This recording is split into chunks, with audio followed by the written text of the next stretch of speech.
Bonjour Laurent Adrien, un grand merci encore pour votre intervention à ces journées AgroVif, à ce retour d'expérience client sur un projet ERP. Quels étaient les éléments à l'origine de ce changement de ERP?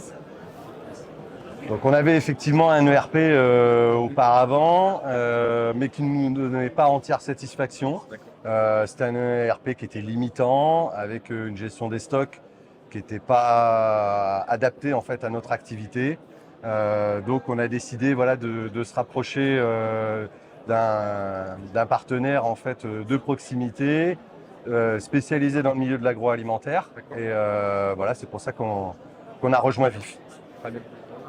Et puis je crois qu'il y avait un contexte aussi de forte croissance et vous souhaitiez vraiment anticiper justement cette accélération de la croissance en faisant un choix un peu plus pérenne peut-être. Oui, effectivement, le milieu du complément alimentaire est en forte croissance en France Ouais. et également pour Codilab.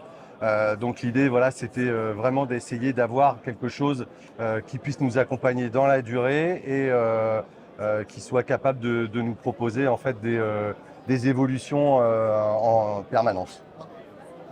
Alors justement, par rapport aux modules de l'ERP qui ont été mis en place, en fait, quelles ont été finalement les premières phases, les premières fonctionnalités que vous avez choisi de mettre en place? Je passe la parole à Adrien peut-être.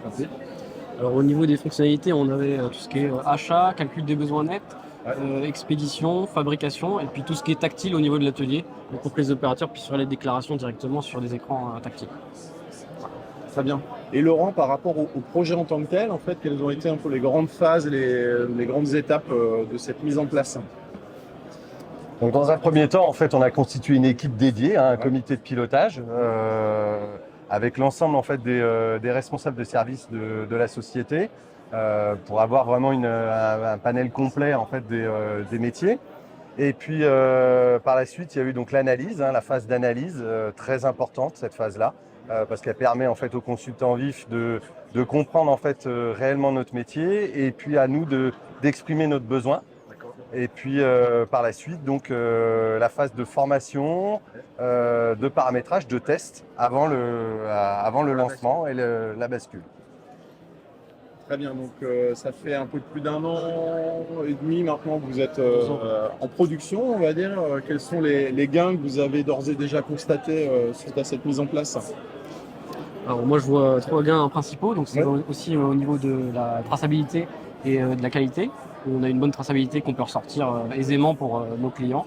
On a aussi le gain au niveau de l'état des stocks, où avant on n'avait pas forcément une fiabilité au niveau des stocks, et là on est vraiment bon. Et le troisième point, c'est au niveau des prix de revient et des marges de nos produits, où là on est vraiment très précis, on arrive à avoir le coût de nos produits finis. Je crois que justement sur ce dernier point, vous avez mis en place une routine interne, hein, Laurent. Oui, tout à fait. Donc avec Adrien, on se réunit en fait de manière hebdomadaire pour analyser en fait l'ensemble des marges et des prix de revient de la production de la semaine passée.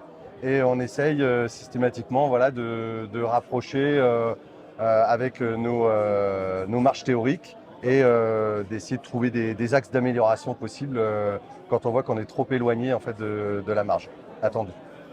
Est-ce est-ce que quel type de décision ça vous a conduit à prendre en fait cette analyse de marge en termes d'équipement, en fait, de taille de lot? Est-ce que ça induit des décisions opérationnelles chez vous, le fait d'avoir ces routines hebdomadaires? Oui, si on peut donner un cas concret. Auparavant, il y avait une production qu'on réalisait sur une machine, D'accord. et puis avec des marges qui étaient très très faibles. Chez un client, on ne pouvait pas réellement l'augmenter. D'accord. Donc en fait, on a fait le test en fait d'investir dans de nouveaux équipements. Et là, on a considérablement amélioré notre marge. Et ça, grâce en fait à l'analyse des prix de revient et de l'amélioration continue. Alors un dernier point, parce que vous évoquiez, Laurent, la forte croissance en fait, du marché de Codilab en fait, aujourd'hui. Ça va se traduire par quoi concrètement pour vous en termes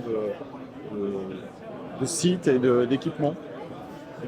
Alors, un très gros projet qui va venir en 2025, début 2025, c'est la construction donc d'une nouvelle usine à l'hébergement sur le site des Marches de Bretagne. pas à Montaigu sur les marches de Bretagne.